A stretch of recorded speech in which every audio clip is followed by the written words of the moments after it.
Hello guys, now we are going to discuss about the numerical related to the diffraction problem.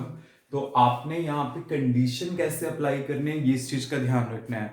इसके numerical तो देखिए इस portion के easy होते हैं कंपैरेटिवली, बट कंडीशंस कैसे, मैक्सिमा और मिनिमा पे क्या कंडीशन होती है, आपने उसको अच्छे से अप्लाई करना है। तो देखिए आपके पास क्वेश्चन है क्या, a parallel beam of light of wavelength 500 nanometre, wavelength आपके पास गिवन है 500 nanometre, falls on a narrow slit and the resulting diffraction से रिलेटेड ये क्वेश्चन है। diffraction pattern is absorbed on the screen 1 meter away, screen is 1 meter away from the plane of the slit, so you can say कि there is a distance capital D is given to you 1 meter and it is observed that first minimum is at a distance of the 2.5 mm from the center of the screen. Find the width of the slit, आपने width of the slit find out करनी है। मतलब क्या है, जैसे मान लीजिए मेरे पास क्या है, स्क्रीन है, स्क्रीन के ऊपर जैसे ये सेंट्रल मैक्सिमा है और ये मेरे पास फर्स्ट मिनिमा है, और आपके पास जो फर्स्ट मिनिमा है, सॉरी ये मेरे पास फर्स्ट मैक्सिमा बन रहा है and this is the position of the first minima. तो फर्स्ट मिनिमा जो यहां से है वो इतने डिस्टेंस पे है, लेट इट बी x1। तो ये डिस्टेंस ना हमें गिवन है यहाँ पे 2.5 mm है। You have to find out the width of the slit, मतलब स्मॉल ए निकालना है। अब देखिए यहाँ पे कंडीशंस आप कैसे अप्लाई कर सकते हो ये आपको पता होना चाहिए। देखिए एक तो यहाँ पे क्या होता है हमारे पास a sin theta equal to क्या चलेगा, एल लैम्डा, क्योंकि ये है मेरे पास मिनिमा के लिए कंडीशन कि मिनिमा के पे क्या होती है, मैक्सिमा वाली होती है। मतलब जो इंटरफ्रेंस में मैक्सिमा का कंडीशन था यहां पे वो मिनिमा का कंडीशन होगा, और यहां पे फर्स्ट के अबाउट पता करना है तो n का वैल्यू मैं क्या पुट कर दूंगा, 1 पुट कर दूंगा। तो a sin थीटा मेरे पास क्या आ जाएगा, इक्वल टू लैम्डा आ जाएगा। अगर थीटा स्मॉल होता है तो साइन थीटा किसके इक्विवेलेंट होगा, थीटा के इक्विवेलेंट होगा। तो ये मैंने इस टाइप से ले लिया, अप्रोक्सीमेटली इक्वल टू लैम्डा। तो थीटा यहाँ पे क्या आ जाएगा, approximately equal to lambda by A, ये मेरे पास आ गया। क्लियर। अब देखिए आपके पास एक यहाँ पे क्या होता था, जब आप width of the central maxima निकालते थे तो ये थीटा होता था और ये आपके पास क्या होता था, कैपिटल डी होता था। इसको आप एक्स लेते थे, देन टेन थीटा आपके पास किसके इक्विवेलेंट आ जाता था, एक्स बाय डी के। तो अगर ये स्मॉल है तो थीटा अप्रोक्सीमेटली क्या होता था, एक्स बाय डी होता था। दोनों को कंपेयर कर दो, x by D equal to lambda by A, तो आपके पास x क्या आ जाएगा, d लैम्डा बाय a आ जाएगा। तो यहां पे क्या है, ये x1 आपके पास होगा क्योंकि मैंने फर्स्ट का कंडीशन पुट कर दिया। क्लियर, क्योंकि x1 ही लिया है ना तो उसके कॉरेस्पॉन्डिंग आ गया। अब देखिए मैंने यहाँ पे क्या निकालना है, स्मॉल a निकालना है। स्मॉल a के लिए मैं क्या करूंगा, यहाँ पे d लैम्डा बाय x1 कर दूंगा। अब कैपिटल D का वैल्यू आपके पास कितना गिवन है, कैपिटल D का वैल्यू गिवन है 1 मीटर, तो मैंने यहां पे पुट किया 1 मीटर। लैम्डा कितना है 500 नैनोमीटर, तो मैंने पुट किया 500 नैनो, मतलब 10 रेज़ टू पावर -9, और x1 ये कितना गिवन है 2.5 mm, तो मैंने यहां पे लिखा 2.5 mm मतलब 10 रेज़ टू पावर -3। तो यहां से मेरे पास a आ जाएगा। तो इसको जब हम सॉल्व करेंगे, फाइंड आउट करेंगे, तो मेरे पास यहां से सॉल्व करके आएगा 0.2 into 10 raise to power -3 metre, और वी कैन से 0.2 mm। तो ये आंसर आ जाएगा। मतलब इस टाइप से हमने क्या करना है, इसको सॉल्व करना है and you have to apply the condition कि किस टाइप से हम यहाँ पे कंडीशंस को अप्लाई कर सकते हैं। बट ये चीज है, मैंने तो इसके अकॉर्डिंगली चेंज किया फार्मूले को। बट ये है कि अगर आप जर्नल बनाना भी चाहते हो ना मिनिमास के लिए, तो जैसे यहाँ पे फर्स्ट पे हो रहा था तो मैंने n का वैल्यू 1 पुट कर दिया। अगर आपको जर्नल चाहिए ना तो अभी आप n का वैल्यू पुट ही मत करो, n यहाँ रख दो और यहाँ पे n ही रहने दो। अभी यहाँ पे मैंने n रहने दिया, और जब कंपेयर करूंगा तो यहाँ पे n आ जाएगा, और यहाँ पे मेरे पास क्या कंडीशन आएगी, x equal to n d lambda by a। जैसे फर्स्ट मिनिमा का डिस्टेंस लेना है तो n का वैल्यू 1 पुट कर दिया, सेकंड का लेना है तो 2 पुट कर दिया, थर्ड का लेना है तो 3, ये जर्नल बन गया। जब फर्स्ट का लेना था ना तो मैंने x1 मतलब n का वैल्यू 1 पुट किया, तो d लैम्डा बाय a वाला फार्मूला यहाँ पे यूज किया। आपको x1 गिवन है, कैपिटल D गिवन है, लैम्डा गिवन था, so we will able to find out the value of small a। तो यहां से विड्थ ऑफ स्लिट मेरे पास आ जाएगी 0.2 mm।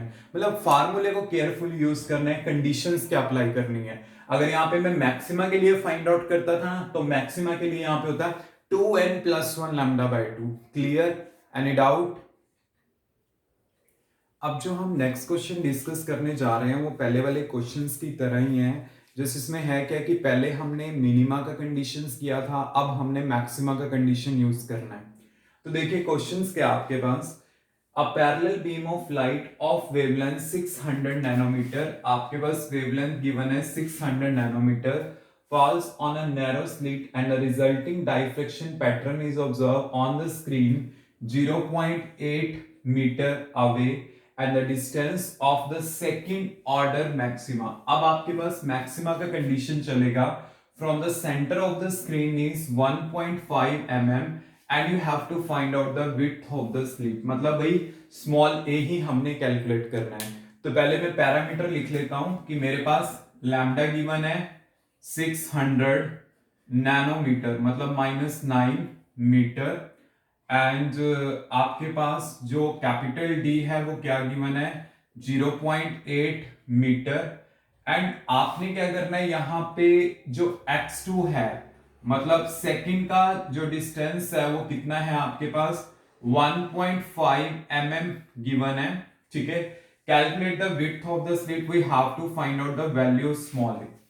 अब सेकंड मैक्सिमा का मतलब क्या होगा, जैसे मान लीजिए मेरे पास ये सेंट्रल मैक्सिमा है, ये फिर इस टाइप से हमारे पास आ रहा है, तो यहां पे क्या होगा हमारे पास, ये हो गया फर्स्ट सेकेंडरी मैक्सिमा और ये हो गया सेकंड सेकेंडरी मैक्सिमा। और आपके पास क्या है, ये जो सेकंड सेकेंडरी मैक्सिमा है इसका यहां से जो डिस्टेंस है वो कितना है, लेट इट बी x2, वो आपके पास गिवन है कि कितना है। ठीक है, तो देखिए जो पार्ट डिफरेंस यहां पे होता है डाइफ्रैक्शन के केस में वो होता है a sin theta equal to, maxima के लिए है ना, तो मैं लिख देता हूं 2n+1 λ/2। ये मेरे पास आ गया। क्लियर? अगर थीटा स्मॉल है तो मैं यहां पे क्या लिख दूंगा, a theta approximately equal to 2n+1 λ/2। तो थीटा का वैल्यू क्या आ गया, approximately equal to 2n+1 λ/2a। ये हमारे पास थीटा आ जाएगा। और एक क्या होता है कि एज यूजुअल जैसे कि पहले क्वेश्चन में भी किया है, आपको पता है कि ये थीटा होगा, तो वो चीज हमने जस्ट एक तरह से फाइंड आउट करनी है, और यहाँ पे थीटा ये इसके कॉरेस्पॉन्डिंग हो जाएगा बस। तो आपने क्या करना है, यहाँ पे सिंपल सी एक चीज लिखनी है, जर्नल लिख देता हूं मैं, tan theta equal to x/d, क्योंकि अब आपके पास इसके कॉरेस्पॉन्डिंग थीटा प्रिपेयर होगा ना, तो यहाँ पे क्या होगा tan theta equal to x/d। तो अगर थीटा स्मॉल है तो आपके पास क्या होगा, ये x/कैपिटल D आ जाएगा। तो दोनों को इक्वेट कर लेते हैं, तो क्या आ जाएगा x/d equal to 2n+1 λ/2a, ये हमारे पास आ जाएगा। अब यहां से मेरे पास x की वैल्यू क्या आ जाएगी, यहां से मेरे पास x की वैल्यू आ जाएगी 2n+1 d λ/2a, ये मेरे पास आ गया। अब जैसे देखिए कि सेकंड के लिए है ना, तो इसको मैं सब्स्टिट्यूटिव फॉर्म में लिख देता हूं x2, और यहां पे आएगा 5d λ/2a।